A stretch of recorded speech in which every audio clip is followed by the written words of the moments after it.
muy buenas, soy Ángel Avellán, guionista de cómic, soy de Murcia y mi primera obra larga la publiqué este año, en 2021, y se llama Temporada de Melocotones y habla sobre tres mujeres trabajadoras que pertenecen a tres generaciones distintas. Hay una chica joven, hay una mujer de mediana edad y una mujer a punto de jubilarse, que bueno, están juntas en una fábrica de melocotones de Murcia, por supuesto, y que se conocen y van forjando una amistad muy bonita gracias a los almuerzos y a esos bocadillos que se comen en los descansos de las jornadas laborales. Ilustra Alba Flores y edita Andana Gráfica, y este mismo año publicó mi primera obra larga, mi segunda obra larga, perdón, El Rey de las Polillas, que bueno, es una historia de acción, con mucha acción, mucha aventura, con tintes de terror, que gira en torno a ese complicado proceso que es el dejar de querer, ¿no? Y ese proceso tan doloroso, ¿no? Y es mucho más doloroso si hay un monstruo terrible que te persigue para matarte, ¿no? Eso lo hace, quieres que no, hace que sea un poco más complicado, ¿no? El proceso del desamor, ¿no? Publica Grafito Editorial y dibuja de forma espectacular Carlos Morote, que a pesar de ser un señor muy mayor, la verdad es que se le da muy bien dibujar. Y bueno, yo soy guionista de cómic porque yo intenté ser escritor durante 2 días. Me di cuenta de que no tengo paciencia, así que pensé, bueno, si soy un creador visual, pues habrá que aceptarlo, ¿no? Y si elegí el vídeo del cómic fue porque yo siempre he estado muy atado al cómic. A pesar de que veo mucho cine, consumo mucha obra audiovisual, es verdad que cuando era muy pequeñito lo que más consumía era cómic.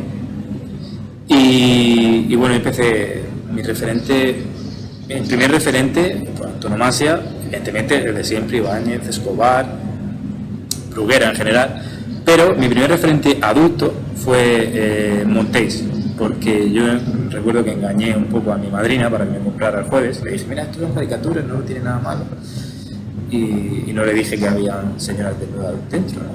Esa parte me la escondí. Pero lo que realmente me fascinó del jueves fue Tato, que es la tira de Montéis, en la que había un chaval un chaval joven que era un nini básicamente, y que convivía con cucarachas, que siempre tenían una tira aparte, ¿no? En la parte de abajo de la página, y yo lo recuerdo con mucho cariño. Y a partir de ahí, bueno, incluso me enganché después a Carlitos Fax, toda la parte de Mr. K, que era la revista alternativa infantil del jueves, y de ahí salté un poco al mundo Paco Roca, a Maus, a obras ya más destacadas, y acabé por un cómic que me hizo un poco pensar que yo un día quería hacer algo así, ¿no? Y fue una posibilidad. El integral de Miguel Ángel Giner y Cristina Durán, que habla sobre es biográfico y habla es una historia sobre su hija, ¿no? Y sobre cómo adoptaron a su segunda hija.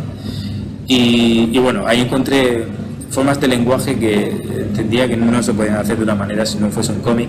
Comprendí que el cómic tiene un ritmo muy interesante que el propio lector imprime a la obra y que no es el mismo para todos, no es lo mismo que ocurre con una película, y en fin, bueno, es algo que me fascinó desde el principio y que me cautivó.